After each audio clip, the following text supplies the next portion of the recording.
Sekarang ini sayangnya Pancasila itu hanya menjadi pengetahuan. Ya. Gitu. Cuman untuk Pengetahuannya aja dihafalkan juga nggak pas hafal. ujian ya Bu ya, kalau ada pertanyaan muncul. Tidak menjadi living values atau nilai-nilai yang hidup dalam keseharian kita. Makanya kepala daerah karena dia dipilih oleh masyarakat lokal, dia maunya kemudian mengikuti apa yang diinginkan masyarakat lokal saja gitu. Padahal dia harus berpikir bahwa masyarakatnya, kabupatennya dia, kotanya dia, provinsinya dia itu juga bagian dari bangsa Indonesia yang besar ini, negara Indonesia. Nah, peran pemerintah pusat itu tentu dalam hal ini membantu para kepala daerah untuk lebih bisa paham soal ini, Mbak. Cara pandang Indonesia, bukan cara pandang daerah saja.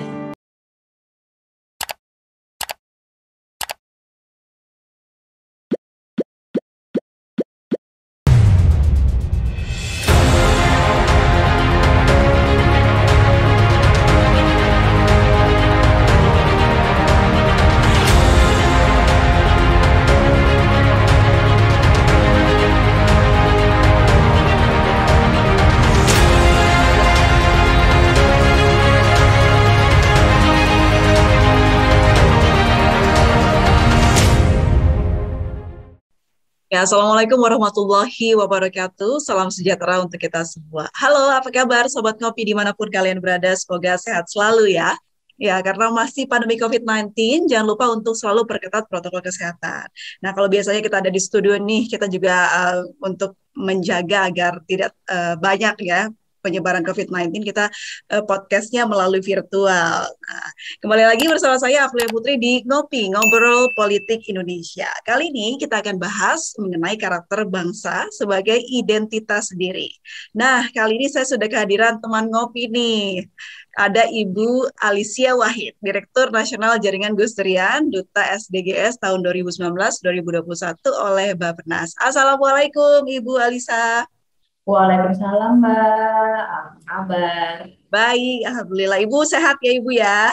Alhamdulillah sehat, Mbak. Sehat. Sama ya. Senang sekali ya, Kalau meskipun ketemunya virtual nih, kita udah senang banget ini.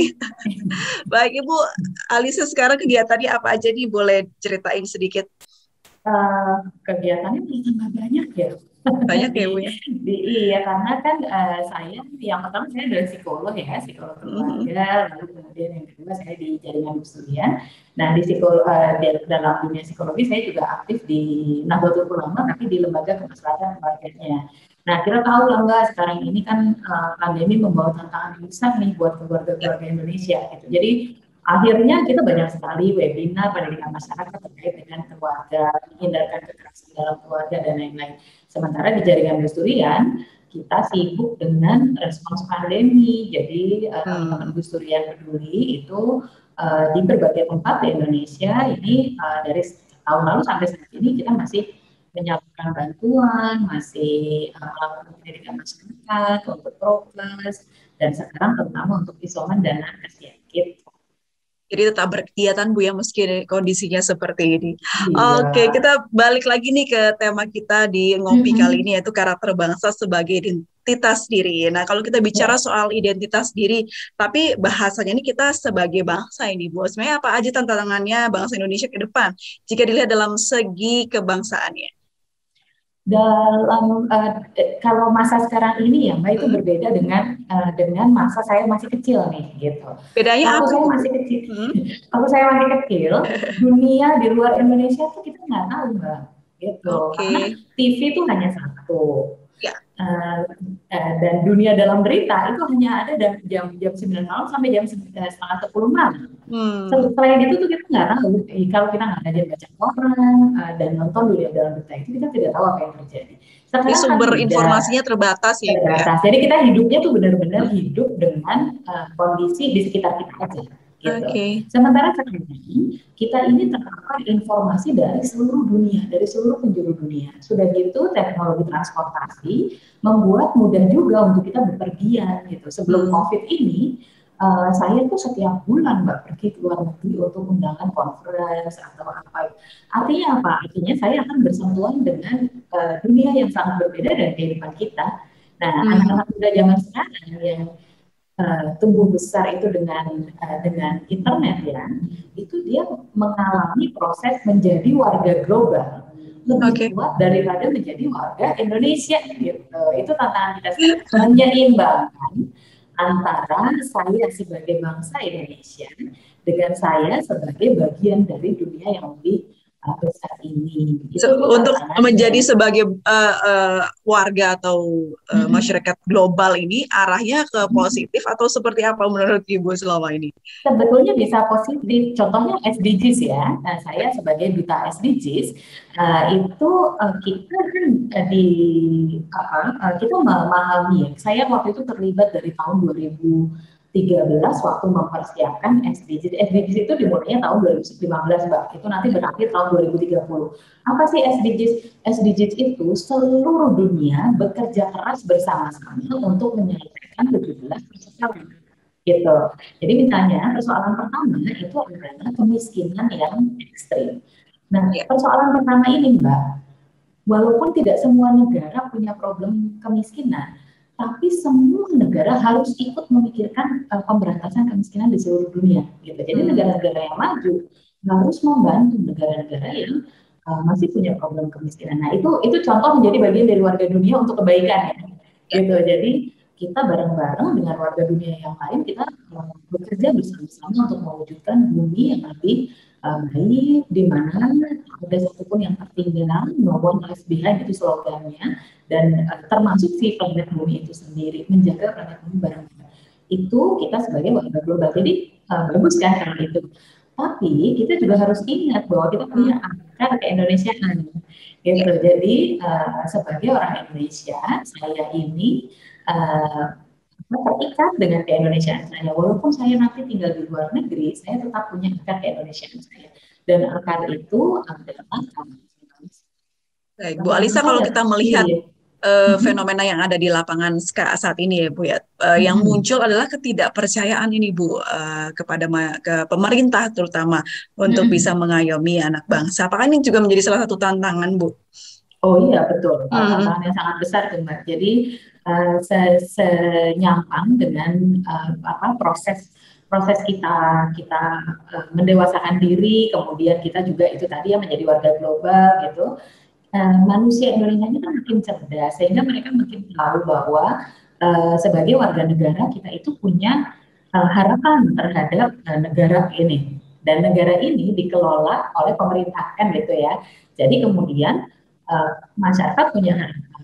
Nah, ini menyambungkan antara harapan masyarakat dengan apa yang dilakukan oleh pemerintah itu negara dalam hal ini itu yang menjadi tantangan sekarang ini gitu Mbak.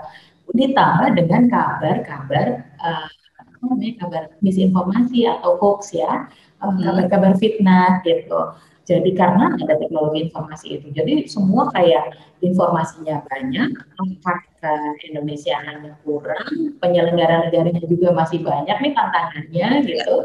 Jadi ya gitu deh, dinamis nih jadinya Ya, bicara soal situasinya. hoax, kalau sumber verifikasinya, Ibu melihatnya sudah cukup banyak, sudah cukup bagus, atau seperti apa Bu yang sudah ada di Indonesia? Belum ya, kalau menurut Belum. saya iya. Jadi seperti pemerintah sendiri, menurut saya masih bisa tuh Mbak, masih ada room for growth untuk selalu debunking atau selalu meluruskan informasi-informasi yang tidak tepat gitu. Jadi Menkominfo, kemudian semua kementerian-kementerian, pemerintah-pemerintah daerah gitu, itu perlu untuk lebih serius nih gitu. Kan dulu kita menganggap bahwa kehidupan yang asli itu yang dunia nyata, yang dunia digital itu, dunia maya itu tidak kehidupan asli gitu ya. Tapi sekarang nggak bisa begitu Mbak, karena dunia digital itu sudah membentuk cara berpikir orang-orang gitu. Banyak sekali kabar burung yang itu berkembang, dan akibatnya sekarang orang-orang Indonesia jadi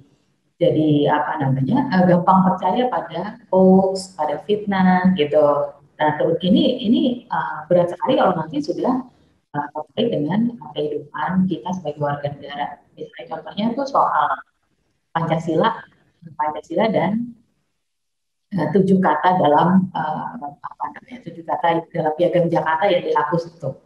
gitu. Itu kan Jadi sekarang perkuatan apa nih Bu yang dikembangkan. harusnya dipegang oleh pemerintah agar kabar hoax dan juga kepercayaan dari masyarakat bisa ditumbuhkan gitu untuk percaya kepada pemerintah? Yang pertama, kerja-kerja pemerintah itu tentu perlu diakselerasi ya, perlu diperbaiki. Kita masih melihat misalnya praktek korupsi itu kan masih banyak banget gitu. Nah, praktek-praktek korupsi ini kita sadari memang lebih banyak dilakukan oleh political appointee atau orang-orang yang ditunjuk secara politis gitu ya. Jadi bukan dari PNSN karir ya, misalnya menteri yang melakukan korupsi itu kan dari partai politik tertentu gitu. Jadi memang bukan karir dari kementerian atau lembaga tersebut, sehingga kan kita masih punya tantangan ini gitu ya di dunia politik. Bagaimana partai politik itu bisa lebih uh, bisa lebih menyelami bagaimana hidup menjadi penyelenggara negara nih gitu ya. Nah, itu satu, itu harus diakselerasi sehingga kinerjanya menjadi lebih baik. Lalu kemudian yang kedua, komunikasi publiknya gitu. Perlu lebih banyak gitu sehingga sumber informasinya itu masyarakat dapat dari sumber resmi gitu. Misalnya dari terkait Pemda gitu misalnya ya, Pemda-Pemda itu mendapatkan sumber resmi dari Kemendagri, misalnya begitu, gitu ya. Lalu yang ketiga, merespons kabar-kabar fitnah yang beredar di lapangan, gitu. Itu harus kencang sekali, Mbak. Kalau sekarang saya melihat yang paling kencang melakukannya itu adalah Mafindo ya, Masyarakat Anti Fitnah Indonesia, gitu, yang bekerja sama dengan Kominfo. Tetapi masih lebih banyak porsi masyarakatnya gitu loh, porsi lembaga masyarakatnya. Mafindo kan bukan organisasi pemerintah. Sementara yang dari Atau mungkin pemerintah, apakah betul Ibu langkah pemerintah adalah membiarkan isu tersebut agar hilang sendiri? Sebenarnya penanganannya nah itu yang itu, benar seperti apa juga masih bias ya Ibu ya?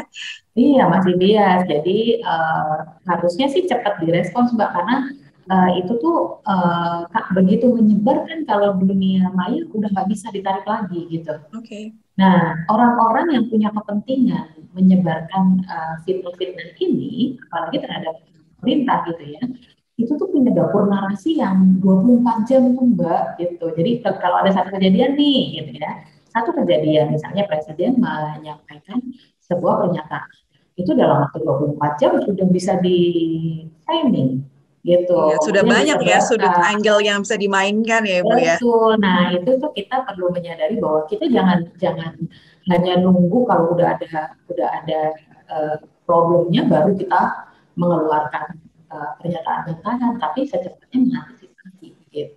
Tapi tentu PR ya Ibu ya bagi pemerintah karena banyak sekali Betul. berita-berita yang keluar Betul. Itu untuk banjir satu loh. kejadian begitu. Exactly, Oke. makanya jadi karena itulah jadi penting sekali Mbak untuk punya apa Hmm. namanya dapur juga gitu, yang itu juga Iya, harus dua cepat sekali langkah di dapur. depan lebih awal Betul, begitu ya Bu ya. betul, Oke, betul. oke. Ibu Alisa, ini kan bangsa Indonesia sedang digerogoti oleh munculnya nih tuntutan-tuntutan plural yang mengesampingkan kepentingan bangsa dan Betul, menonjolkan kepentingan kelompok betul. ya, Bu ya. Banyak Iya, banget nih. betul, Nah, ini tuh betul. gimana ya cara menyikapinya agar ketidakpedulian terhadap persatuan kesatuan bangsa ini bisa ditumbuhkan kembali di masyarakat? Ya, ini salah satu konsekuensi dari ini Mbak, dunia digital yang berkembang ya, teknologi Ya. informasi. Jadi orang itu berkumpul gara-gara ada teknologi informasi, orang berkumpul dengan orang-orang yang satu paham atau satu gagasan, Mbak. Gitu. Jadi Hmm. contohnya begini, salah satu organisasi yang terlarang di Indonesia adalah Hizbut Tahrir Indonesia ya. Itu sudah Ya. dilarang kan, gitu. Dan di negara-negara lain, 27 negara di dunia itu melarang Hizbut Tahrir gitu. Jadi bukan hanya Indonesia. Uh, tetapi orang-orang yang kemudian apa namanya meyakini paham itu tetap bisa mendapatkan paham itu Mbak dari teknologi informasi dimanapun dia karena ada teknologi informasi gitu. Nah inilah yang kemudian menjadi tantangan. Bagaimana kita bisa melakukan nation building, membangun apa namanya akar kebangsaan kita ini juga lebih kencang, lebih militan daripada ideologi-ideologi yang seperti ini nih yang berkontestasi nih yang melawan itulah yang jadi PR kita. Nah, tidak hanya Hizbut Tahrir Mbak, kita juga punya maksud saya tidak hanya ideologi yang ingin mengganti ideologi negara ya yang jadi tantangan kita, tetapi juga konsekuensi logis dari otonomi daerah yang belum kita selesaikan ini sebetulnya masih ada ininya nih Mbak, masih ada tantangannya. yaitu hubungan antara pusat dengan daerah. Sekarang ini saya mengambil contoh pendirian rumah ibadah ya Mbak ya, itu gampang melihat dampak dari otonomi daerah yang belum selesai kita apa namanya matangkan gitu, kita dewasakan.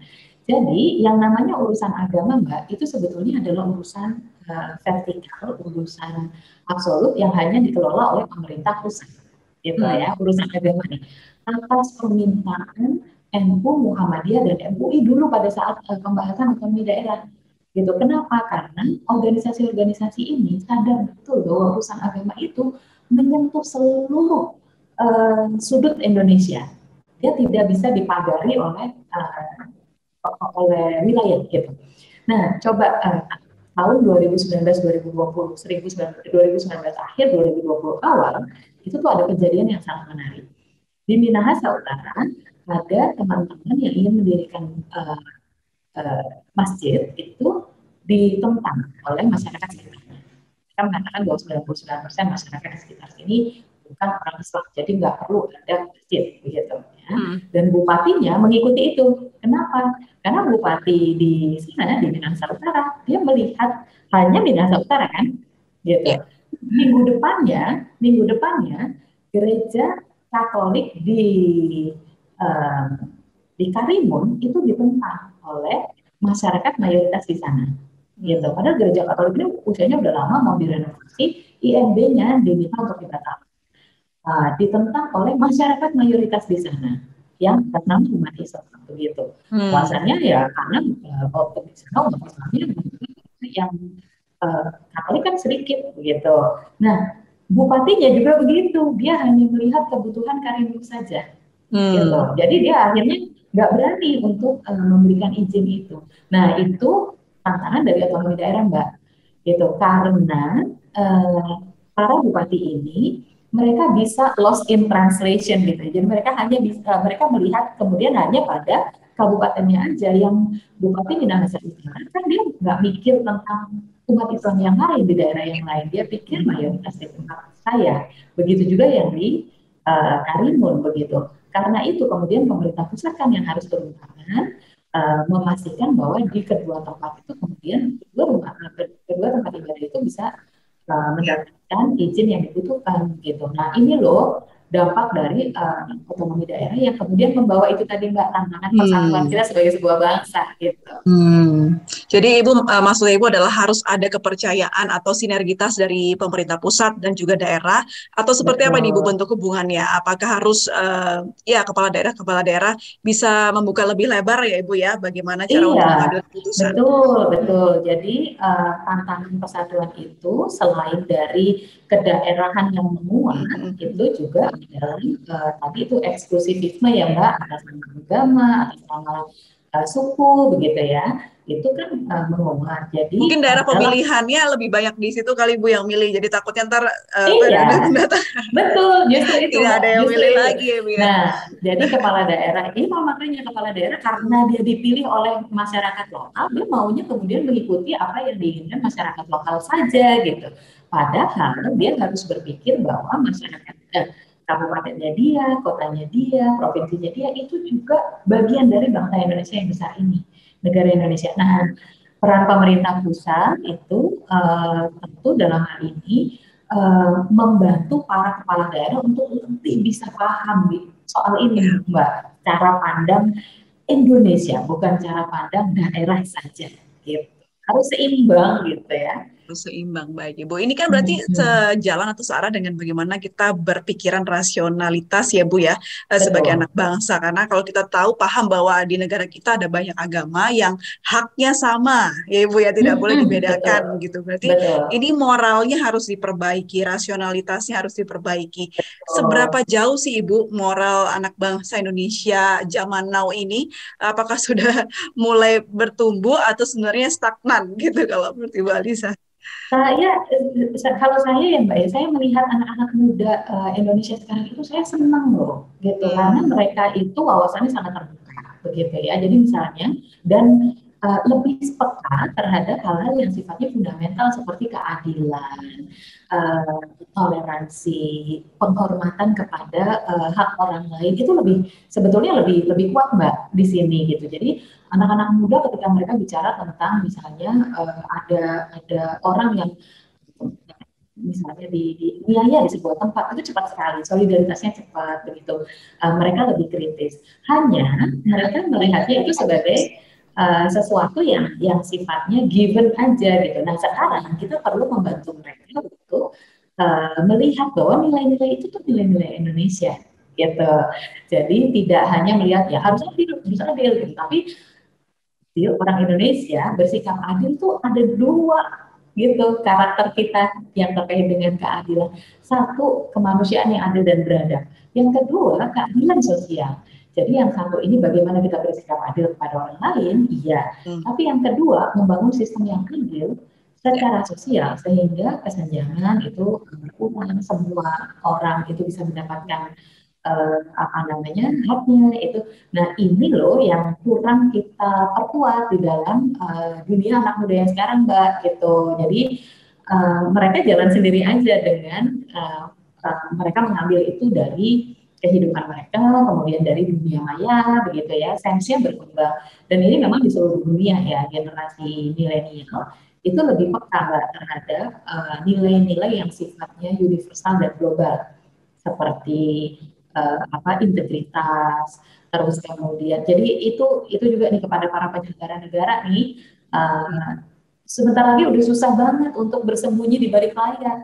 Penyelenggara negara udah kayak ikan di dalam akuarium gitu kelihatan oleh warga dan anak-anak muda itu telengas Mbak gitu. Mereka memprotes ini tuh enggak takut gitu. Karena ada dunia maya gitu. Karena aturannya juga kita sudah tahu, bisa diakses ya Bu ya, dan betul, sudah sangat jelas kalau ada kesalahan. Ya kalau kita benar, kenapa harus kita diam seperti itu? Iya, Nah, sebenarnya kalau yang Ibu bilang seperti ya integritas masyarakat dan juga kepedulian sosial yang ada di masyarakat saat ini. Kalau Ibu lihat dan mungkin fakta yang di lapangan juga kita tahu sangat rendah ya Ibu ya, dan pasti mengarahnya lagi-lagi ke kriminalitas begitu. Nah, seberapa penting sebenarnya Ibu kepedulian sosial itu harus ditegakkan di lingkungan? Nah, saya senang Mbak mengangkat ini ya Mbak Aprilia ya.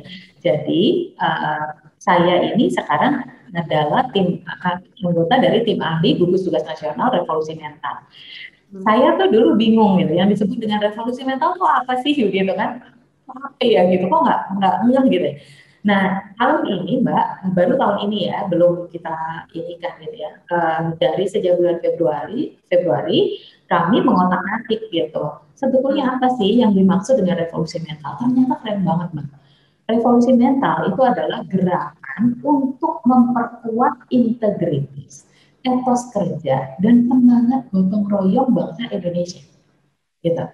Ya, integritas, etos kerja, dan semangat gotong royong bangsa Indonesia.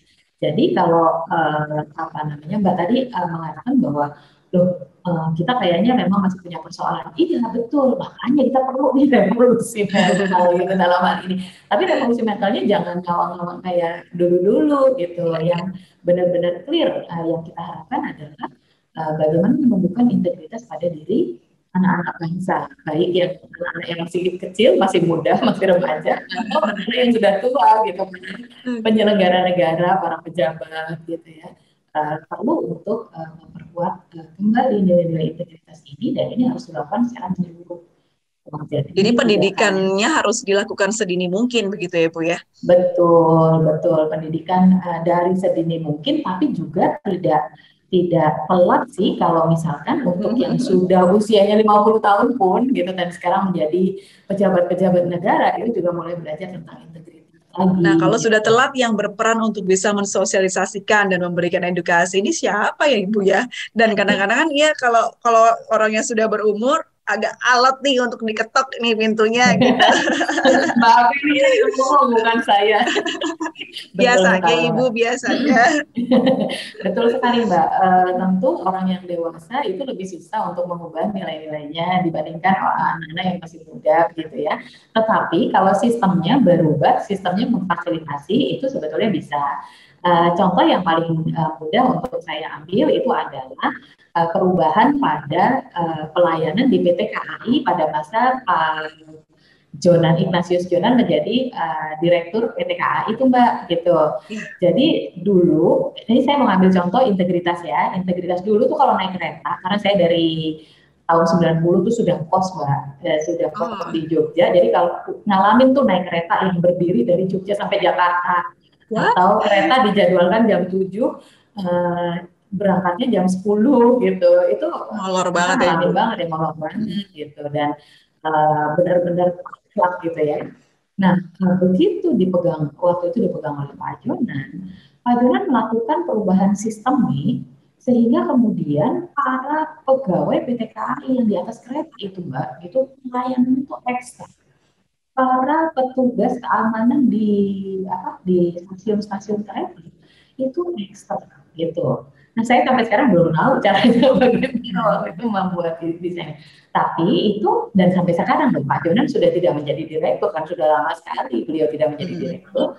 Tapi PT KAI Sistemnya terus terus berjalan seperti ya Bu. itu. Iya, sekarang yang namanya naik kereta enak banget, AC-nya kedinginan, kita work Betul. apa Nggak perlu lagi rebut-rebutan kursi ya mention, Ibu ya. nggak perlu rebutan kursi, stasiunnya nyaman, kemudian calo juga nggak ada Mbak gitu. Jadi Benar. dulu tuh beli beli tiket tuh di calo, nggak bisa beli di stasiun karena selalu habis.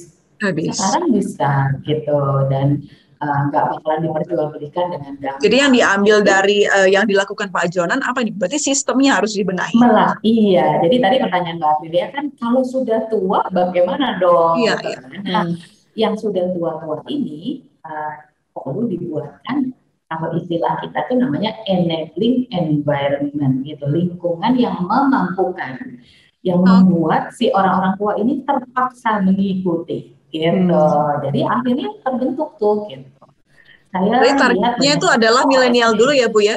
Biasanya kalau Oh ya, anak-anaknya sudah betul. mengarah kan orang tuanya mau nggak mau ikut. Ikutan gitu. Dan terutama karena kalau milenial itu investasi kita Mbak gitu. Oke, Tahun iya, iya, iya. 10 tahun lagi kan kita punya potensi bonus demografi ya. Nah, kita mereka-mereka yang milenial sekarang 10 tahun lagi mereka yang akan menggerakkan Indonesia. Jadi kalau sekarang kita bicara tentang milenial itu bukan hanya karena kita nggak peduli sama yang lebih tua tadi itu, tapi karena kita berkejaran dengan waktu, tinggal 10 tahun untuk bahkan 8 tahun untuk persiapan. 7 tahun ya, ini 2 tahun 2021. Karena puncak bonus demografi itu 2028 sampai 2032, Mbak. Tapi apakah bisa berjalan Bu dengan ya bisa kita bilang pemberhentian, bukan pemberhentian ya, vakumnya belajar ini Bu. Jadi belajar kan meskipun nggak tatap muka kan kurang maksimal gitu Betul, seperti. betul, betul. Hmm. Anak saya 4 masih sekolah semua, Mbak. Ya, Jadi betul-betul merasakan mengalami ya Bu ya. tantangan ini. Iya, mereka Hmm. selalu mengatakan bahwa lebih susah Bu, gitu. Iyalah. Apa Hmm. namanya, untuk paham tuh lebih susah gitu. Kebetulan anak-anak saya kalau feedback dari guru-gurunya mereka menonjol ya, tetap menonjol gitu di kelasnya masing-masing. Tapi merekanya sendiri itu harus berjuang ekstra gitu Mbak untuk Hmm. menang. Jadi betul memang kita punya punya tantangan dari sisi pemahaman, comprehension, ya, pemahaman materi pengetahuannya. Tapi sebetulnya untuk pembangunan karakternya itu sangat bisa Mbak dilakukan, tetap Hmm. bisa gitu. Kenapa? Karena uh, pembangunan karakter itu bukan pengetahuan saja ya, Ya, ya, tetapi ya. Habit yang living harus values. dilakukan ya. Betul, dan itu kan guru bisa membuat desain pembelajaran yang membuat anak-anak itu harus mempraktekkan nilai-nilai itu di dalam rumah. Gitu. Bu Alisa ini kan dari jaringan Gus Durian. Kita ini kan kangen banget ya adanya tokoh-tokoh yang bisa memberikan arahan dan juga menjadi inspirasi begitu seperti almarhum Gus Dur. Nah, apakah Indonesia ini sedang kekurangan begitu tokoh-tokoh yang bisa dijadikan panutan menurut Bu Alisa? Iya, kalau menurut saya iya ya, Mbak. Belum Masih punya tantangan. belum terlihat ya, mungkin mungkin belum terlihat tokoh-tokoh Kalau yang untuk bisa. Iya, kalau untuk Hmm. skala nasional, kita tuh masih mengandalkan tokoh-tokoh yang seangkatan satu generasi dengan Gus Dur, seperti Buya Syafi'i Ma'arif. Itu ini kita lah ya gitu, apa namanya, uh, tokoh nasional yang kita sudah yakini betul bahwa beliau ini memang komitmennya terhadap bangsa ini sangat kuat begitu, atau Romo Magnes Suseno yang menjadi Indonesia atas kehendak sendiri gitu ya. Romo Magnes kan bukan orang yang berdarah Indonesia nih, tetapi beliau kan lahir di Jerman, keluarganya orang Jerman, tapi kan beliau memutuskan untuk menjadi orang Indonesia gitu. Nah, tokoh seperti beliau, terus kemudian Profesor Quraisy begitu kan ya, itu yang nah itu kan mereka sudah senior sekali Mbak gitu. Nah, yang di lapisan berikutnya ini sayangnya masih apa namanya kayak ada yang kosong begitu. Kosong sekali. Akhirnya anak-anak mengarahnya ke YouTuber, Ibu. Benar, benar. Nah, Jadi rujukannya anak-anak YouTuber itu, aduh iya, gimana? iya. Sebetulnya YouTuber ada beberapa sih Mbak ya yang menurut saya juga Oke nilai-nilai ya. kebangsaannya sangat kuat Hmm. begitu. Tapi kok kurang apa penggemarnya itu kurang banyak begitu dibandingkan dengan yang apa Beda ya. um, Mungkin isi mengeksploitasi. kontennya bukan ke Oh, arah kebangsaan begitu ya, Mbak. betul, betul. Nah, itu dia. Tantangan Apakah kita ini di sana ya. mencerminkan mungkin sifat bangsa Indonesia memang lebih suka yang seperti itu dan mencerminkan bahwa nilai kebangsaannya masyarakat Indonesia masih sangat kurang itu. Iya, saya setuju Mbak Aprilia bahwa nilai yang pertama kan memang orang Indonesia suka guyon Mbak gitu. Ya, Jadi kenapa YouTuber itu yang begitu-begitu tuh jadi banyak sekali ininya penggemarnya ya karena mengikutnya ya. mereka suka guyon gitu kan. Orang Indonesia suka guyon. Tapi yang kedua adalah critical thinking ya. Critical thinking itu memang belum kita belum mencapai kondisi yang kita harapkan lah gitu. Sehingga kemudian warga bangsa itu ya melihat gini. Lebih tepatnya begini. Jadi di kalangan yang terdidik itu sifat critical thinking-nya sudah sangat kuat, Mbak. Gitu. Kemandirian juga sangat Hmm. kuat, inovasi kuat gitu ya. Banyak anak muda yang berinovasi macam-macam lah gitu. Tapi di sebagian besar masyarakat Indonesia itu masih belum gitu. Jadi, nah yang sebagian besar ini kan jadi follower Ya, gitu. benar. Nah, ini critical thinking ini kita perlu untuk memperkuat dengan Hmm. memastikan bahwa akses terhadap pendidikan itu memang meluas nih gitu ke seluruh penjuru Indonesia sehingga anak-anak mudanya jadi seperti kelompok yang terdidik tadi gitu. Oke, ini juga informasi juga mungkin bisa diberikan kita sharing untuk penonton kita ya Ibu Alisa ya, Sobat Mm-hmm. Ngopi sekalian. Seperti apa begitu yang Mas yang saat ini punya anak-anak yang beranjak dewasa, apa yang harus dipersiapkan untuk anak-anak ini supaya nilai-nilai kebangsaannya tumbuh dan juga bisa dipegang sampai nanti. Apa yang harus dipersiapkan? Kalau untuk anak muda sekarang yang perlu dipersiapkan itu ada tiga Pak ya. Yang pertama uh, nilai-nilainya, nilai-nilai dirinya, nilai-nilai hidupnya gitu. Jadi misalnya tadi tuh kita bahas integritas, kita bahas soal apa namanya keadilan, kita bahas soal toleransi dan respect atau penghormatan kepada orang lain. Itu nilai-nilai ya. Lalu kemudian karakter nih, kalau karakter itu misalnya contohnya uh, pekerja keras atau tidak, mandiri atau enggak, itu adalah karakter. Kemudian yang ketiga itu adalah life skills. Life skills itu kecakapan hidup misalnya, pengambilan keputusan, keterampilan komunikasi, keterampilan untuk mengelola diri itu juga harus ditumbuhkan. Nah, semuanya harus dengan bingkai kita sebagai bangsa Indonesia. Begitu. Jadi life skill bekerja sama dengan orang lain itu karakter bangsa Indonesia, musyawarah dan gotong royong. Gitu. Oke. Life skills untuk respecting others itu ada di sila kedua, sila ketiga. Karena kita ini bangsa Indonesia yang beragam, kita belajar untuk mempersatukan Indonesia. Artinya antara kebutuhan pribadi dan kebutuhan kita bersama itu perlu seimbang. Kita perlu adil kayak gitu. Jadi apa namanya? Tiga hal ini walaupun dia ada di dalam diri masing-masing orang, sebetulnya terikat dengan kita sebagai bangsa Indonesia. Ya. Cuman, bagaimana caranya nih kita mendesain program-program yang memang betul-betul memperkuat ini? Ya, itu tantangannya Mbak Aprilia. Harus bisa cermat ya Bu ya untuk melihat itu. Betul, disitulah kita membutuhkan peran dari penyelenggara negara Mbak. Gitu. Oke. Jadi semua kementerian dan lembaga yang punya program terkait dengan masyarakat itu perlu untuk memperkuat tiga hal itu dalam kita akar keindonesiaan kita gitu, akar kebangsaan kita. Baik, Ibu Alisa tadi menyinggung soal Pancasila. Sebenarnya Pancasila yang kita punya itu sudah sangat cukup ya Bu ya untuk bisa membangun karakter bangsa. Bahkan lebih-lebih, dan itu juga bisa diaplikasikan di seluruh dunia mungkin ya Bu ya. Kita harus bangga mempunyai Pancasila. Betul, ya, tapi PR-nya atau bagaimana cara yang harus kita lakukan saat ini adalah apakah Pancasila itu sudah diamalkan nilai-nilainya di kehidupan sehari-hari ya? Ibu melihat generasi muda ataupun masyarakat sudah belum Ibu mengamalkannya atau mungkin masih Pancasila apa ya? Silanya apa aja ya, masih di tahap ngafalin Pancasila.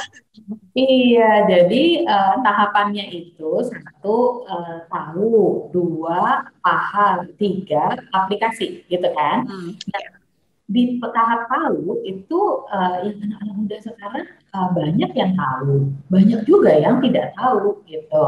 Nah, apalagi paham apa sih maksudnya sila apa namanya keadilan sosial bagi seluruh rakyat Indonesia itu maknanya apa gitu. Itu yang paling berat itu Mbak.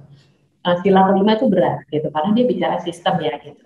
Tapi sila keempat aja itu tuh kita banyak yang nggak paham, tapi nggak paham apa sih maksudnya. Padahal maksudnya kan musyawarah, gotong royong, kemudian kalau dibawa sistem ke yang lebih besar itu sistem perwakilan kan gitu ya, gitu. Tapi itu kita nggak paham, apalagi mengaplikasikan Mbak gitu. Itu kalau di teori pengetahuan itu namanya teori taksonomi Bloom, dimulai dari tahu, paham, bisa mengaplikasikan. Nah, sekarang ini sayangnya Pancasila itu hanya menjadi pengetahuan. Ya, gitu. Cuman untuk dihafalkan juga nggak hafal. Pas ujian ya Bu ya, kalau ada pertanyaan muncul. Tidak menjadi living values atau nilai-nilai yang hidup dalam keseharian kita gitu. Nah ini PR kita ya sekarang.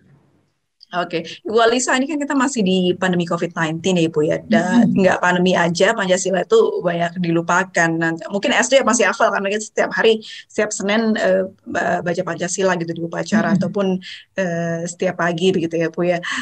Itu pun di SD negeri ya, kalau SD yang sudah internasional mungkin kapasitasnya untuk Pancasila lebih jarang begitu. Lagi sudah SMA ini kan untuk tahu, untuk bisa paham mengenal ini kan harus tahu dulu ya Ibu yang tadi Ibu katakan. Tapi tahu saja itu sudah lupa begitu, apalagi sekarang di pandemi COVID-19. Apa ini yang bisa dilakukan di rumah aja, tidak ada kegiatan untuk bisa mengenalkan Pancasila? Seperti apa kita bisa megang Pancasila di pandemi COVID-19 ini Bu? Jadi kalau saya, kalau orang tua yang cukup paham gitu ya, dia bisa memanfaatkan situasi di rumah ini dengan digunakan untuk membangun karakter. Dulu kan orang tua itu punya tantangannya begini ya, kami sama-sama berangkat dari rumah nih, ya orang tua berangkat kerja, berangkat sekolah gitu. Lalu nanti sore orang tua pulang. Anaknya udah agak capek begitu, malam ya udah istirahat lah semuanya, sehingga penanaman nilai itu sambil lalu gitu itu tantangan zaman dulu. Nah sekarang nih di tengah pandemi itu kan sebetulnya sikap bagaimana kita memandang hidup itu kelihatan sekali di masa pandemi ini. Orang-orang yang menganggap pandemi ini seperti kiamat kecil gitu, ya udah langsung ngelongsor terus nggak ngapa-ngapain gitu.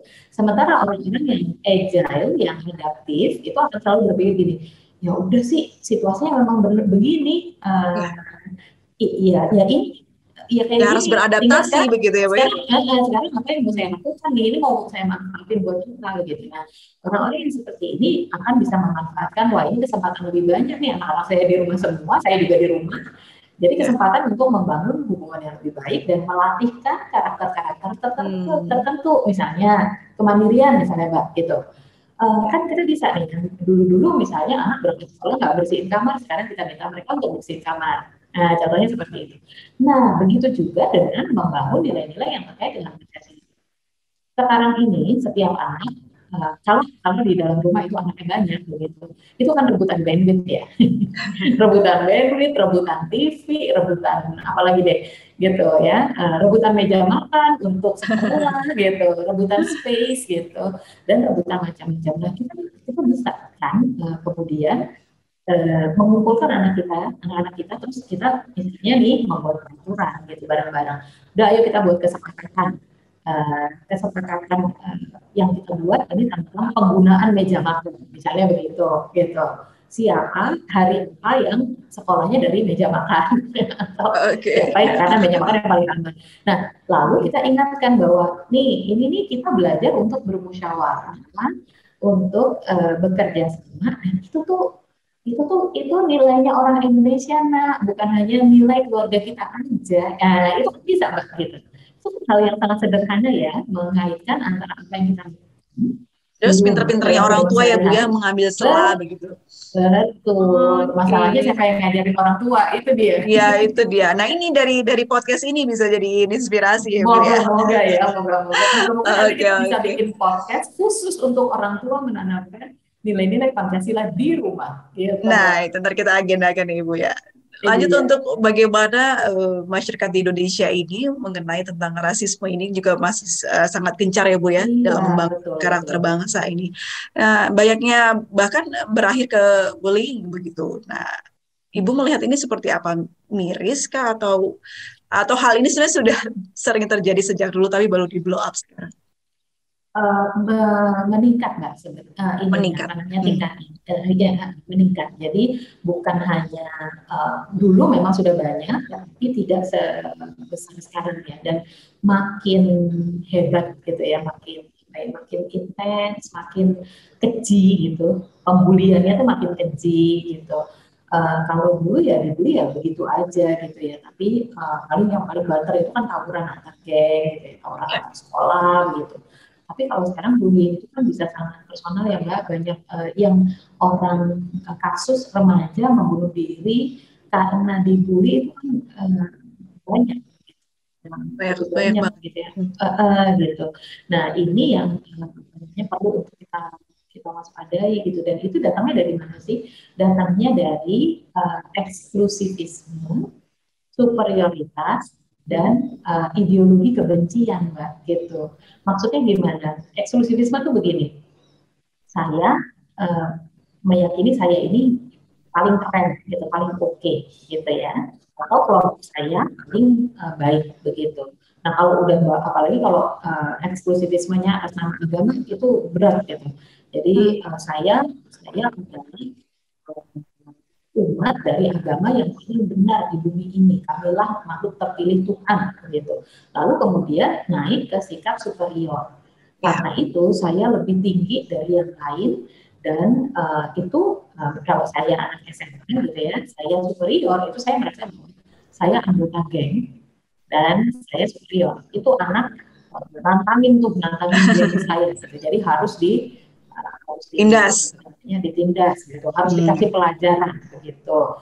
Sementara kalau dalam konteks yang lebih besar, tadi kelompok eksklusif itu atas agama, ternyata di sini minoritasnya agama saya. Jadi agama minoritas nggak boleh punya rumah ibadah, nggak boleh, pokoknya mereka harus tunduk lah kepada kelompoknya minoritas gitu. Apakah ini juga bentuk cari perhatian ya Ibu ya?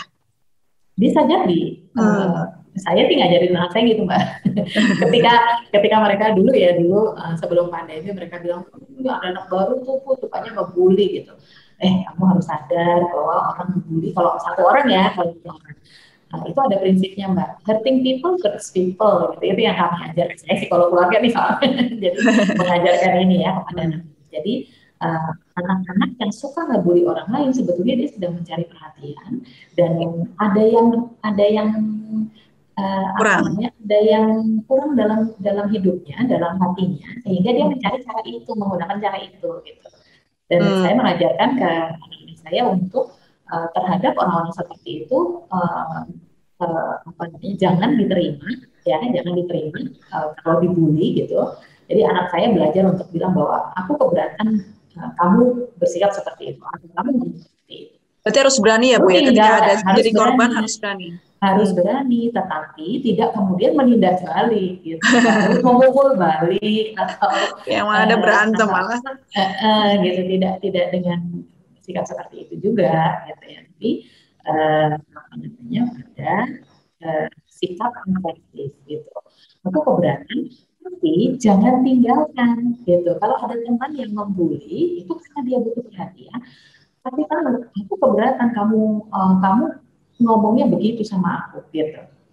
Tapi juga jangan jauhi dia gitu. Sehingga kemudian di rumah saya tuh Mbak, anak-anak saya kebetulan kebetulan anak-anak saya ini karena mereka sering cerita ya temannya yang membuli dan segala macam itu, kami selalu mengatakan bahwa udah ajak ke sini deh temennya gitu. Jadi akhirnya teman rumah kami itu suka menjadi tempat jujukan untuk anak-anak yang bermasalah di sekolah.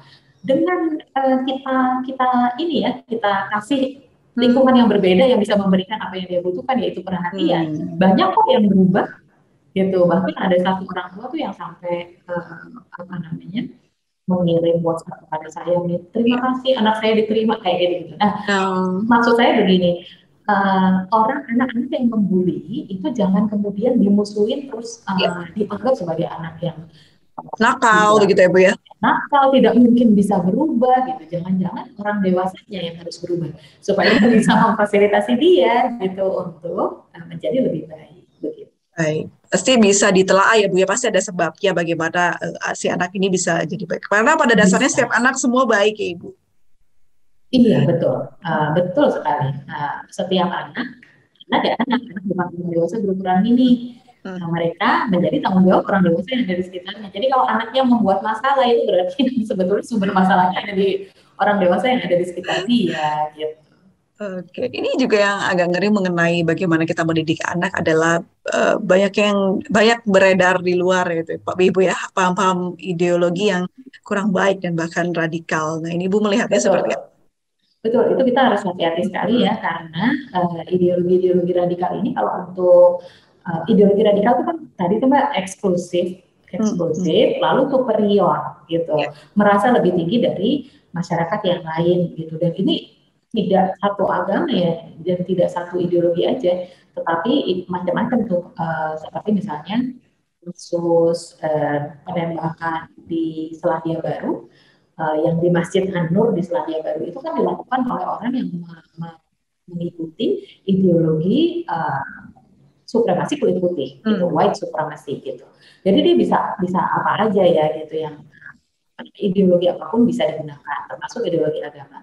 Nah, sekarang ini banyak anak karena dia ada di dunia maya itu mudah sekali Mbak menginternalisasi ideologi yang bermacam-macam. Makanya tadi kita tuh penting banget untuk memperkuat akar keindonesiaan kita, memperkuat Pancasila tadi itu supaya anak-anak kita tuh nggak gampang gitu untuk tergoda dengan pandangan-pandangan misalnya seperti ini nih. Ada penceramah agama di Indonesia yang terkenal sampai sekarang dan bahkan saya concern karena banyak pemerintah daerah yang masih suka mengundang penceramah agama ini. Dia mengatakan begini, nasionalisme tuh nggak ada dalilnya, jadi nggak perlu gitu. Gitu. Baik, itu bahasa yang bahaya sekali ya Ibu ya. Iya betul. Membela agama itu ada dalilnya, tapi kalau nasionalisme nggak ada dalilnya. Dia mengatakan begitu dan orang ini terkenal begitu. Bayangkan kalau anak-anak muda kita semuanya berpikir seperti itu. Jadi apa penting nasionalisme? Yang penting adalah agama saya harus berkuasa. Rusak Indonesia bubar itu kalau begitu caranya. Gitu. Padahal itu bisa bersinergi dan bisa bebarengan berjalan ya Bu. Agama juga, bahkan agama adalah sila pertama dalam Pancasila ya Bu ya. Bukan berarti membuat nomor 2 agama, tapi memang agama sudah ada di dalam Pancasila. Menyempurnakan justru Ibu ya.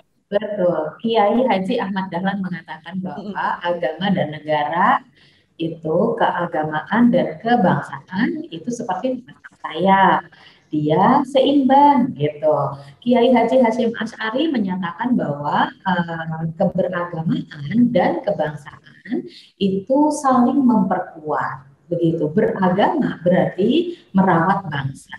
Merawat bangsa caranya juga dengan hidup beragama. Monsinyur Sugio Pranoto mengatakan kalau untuk orang Katolik 100% Katolik, 100% Indonesia. Nah itu tuh contoh-contoh ajaran agama yang cukup kuat kok Mbak, dan itu dalilnya banyak gitu. Tapi ini kan kontestasi ya, pertandingan ya gitu. Dengan teknologi informasi pertandingan ini menjadi sangat kuat. Maka kita sebagai orang tua harus paham anak-anak kita ini saja. Dan kemudian yang kedua, apa yang kita tanamkan kepada anak-anak itu yang paling vaksinnya itu adalah apa yang kita tanamkan pada anak-anak. Bukan caranya tuh bukan nggak boleh berinternet, udah nggak bisa anak sekolah berinternet. Orang tugas sekolahnya bisa aja berontak ya, bisa kabur. tugas sekolahnya loh dari internet Mbak. Jadi nggak mungkin kalau nggak berinternet kan gitu. Jadi orang tua harus pintar-pintar juga mengikuti perkembangan zaman ya Bu ya, supaya bisa masuk kepada pemahaman anak-anak zaman sekarang. Iya, betul sekali. Baik, Ibu, seperti apa sih kalau tadi kita bicara soal bagaimana pendidikan pada anak ya untuk membangun karakter. Nah, kalau tadi sempat disinggung sedikit, kalau sudah terlihat nih ada tanda-tanda ini anak butuh perhatian, bukan nakal ya Bu ya, butuh perhatian. Bagaimana caranya untuk bisa membenahi kembali? Ini kan orang tua kadang-kadang bukannya malah bisa membenahi kembali, tapi justru stres sendiri begitu Ibu. Iya, itu orang tuanya dan saya jadi selama pandemi ini terutama saya banyak sekali diminta untuk bicara terkait dengan ini Mbak gitu keluarga ketangguhan keluarga di dalam masa pandemi gitu. Gimana caranya Bapak Ibu yang stres ini pada saat harus menghadapi anaknya itu nggak kemudian terjerumus untuk melakukan kekerasan gitu kepada anaknya gitu ya. Itu harus bergerak di dua-duanya, tapi saya ingin menggunakan orang tua sebagai pijakan gitu, bahwa yang mengendalikan proses di dalam rumah itu adalah orang tua, yang menanamkan nilai pada anak-anak adalah orang tua.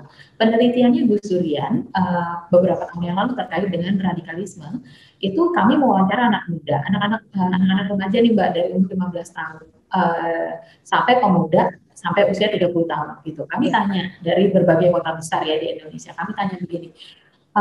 Dalam hal nilai-nilai kehidupan, kamu pengennya dapat dari siapa? Dari orang tua.